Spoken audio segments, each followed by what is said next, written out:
ایک اور حدیث بہت پیاری ہے، میں آپ کو بتائے بغیر نہیں رہ سکتا۔ حضور اپنے حجرے سے برآمد ہوئے تو آپ نے دیکھا مسجد نبوی کے ایک کونے میں صحابہ بیٹھے ہیں، قرآن کا مذاکرہ کر رہے ہیں۔ مذاکرہ ایک ہوتا ہے درس، ایک شخص بول رہا ہے دوسرے سن رہے ہیں، یہ نہیں، مذاکرہ آپس میں۔ حضور کے چہرے پر بشاشت کے آثار ظاہر ہوئے۔ آپ چل کر آئے، آپ نے ایک سوال کیا عجیب، کہ آپ لوگ اس کی گواہی نہیں دیتے کہ اللہ کے سوا کوئی معبود نہیں اور میں اللہ کا رسول ہوں اور یہ قرآن اللہ کے پاس سے آیا ہے؟ جواب کیا تھا؟ بلا یا رسول اللہ، بلا یا رسول اللہ، بلا یا رسول اللہ۔ اللہ کے رسول کیوں نہیں، ہم گواہی دیتے ہیں۔ اب فرمایا جس کے لیے میں نے یہ حدیث سنائی، فاستبشروا، خوشیاں مناؤ، جیسے ہم نے دوسرا جو تھا سورہ یونس کی آیات، فبذالک فلیفرحوا، خوشیاں مناؤ، جشن مناؤ اس قرآن پر۔ فاستبشروا، تو بشارتیں حاصل کرو، فإن هذا القرآن طرفه بأيديكم وطرفه بيد اللہ، اس قرآن کا ایک سرا تمہارے ہاتھ میں، ایک سرا اللہ کے ہاتھ میں۔ سب سے بڑا ذکر جسے قرآن الذکر کہتا ہے، انا نحن نزلنا الذکر وانا له لحافظون، دی ذکر وہ قرآن ہے، هو الذکر الحکیم وهو الصراط المستقیم۔ اور تم نماز کی ہر رکعت میں کہتے ہو اہدنا الصراط المستقیم، وہ صراط مستقیم تو اللہ نے تمہیں دے دیا ہے، یہ قرآن ہی تو ہے صراط مستقیم۔ یہ وہ شے ہے کہ جس کے ہوتے ہوئے خواہش نفس آپ کو کج نہیں ہونے دے گی،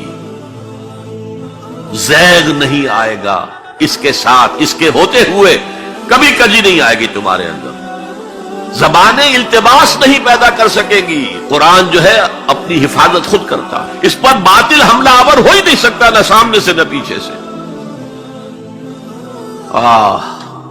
وَلَا يَشْبَعُ مِنْهُ الْعُلَمَاءُ، علماء اس قرآن سے کبھی سیری محسوس نہیں کریں گے، کبھی بھی یہ محسوس نہیں کریں گے کہ بس قرآن سے جو لینا تھا ہم نے لے لیا، اب کچھ نہیں رہا۔ پڑھتے رہیں گے، پڑھتے رہیں گے، پڑھتے رہیں گے، معلوم ہوگا ہر مرتبہ کوئی نئی چیز آ رہی ہے۔ بار بار کے پڑھنے سے اس پر کوئی باسی پن طاری نہیں ہوگا۔ کوئی اور کتاب دنیا میں ایسی نہیں ہے، ایک دفعہ پڑھ لی، دو دفعہ پڑھ لی، پھر تیسری دفعہ ہاتھ لگانے کو جی نہیں چاہتا، پڑھنے کو جی نہیں چاہتا، سوال ہی پیدا نہیں۔ یہ وہ ہے، پڑھتے رہو گے، پڑھتے رہو گے، اس پر کوئی باسی پن طاری نہیں ہوگا۔ وَلَا تَنْقَضِي عَجَائِبُهُ، اس کے عجائب کبھی ختم نہیں ہوں گے۔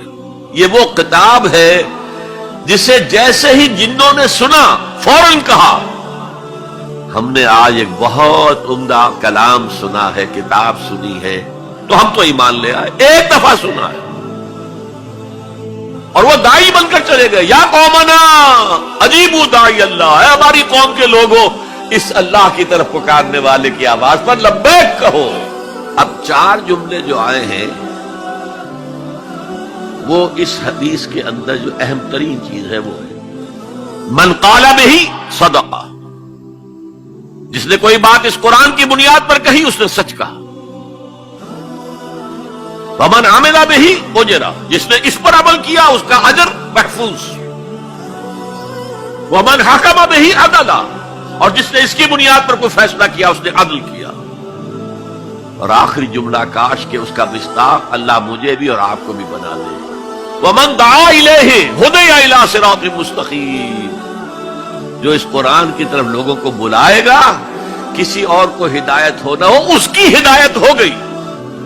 حضرت جبرائیل نے حضور سے کہا یا محمد صلی اللہ علیہ وسلم امتک بعدک، آپ کے بعد آپ کی امت کا کیا حال ہوگا، کون سہارا ہوگا؟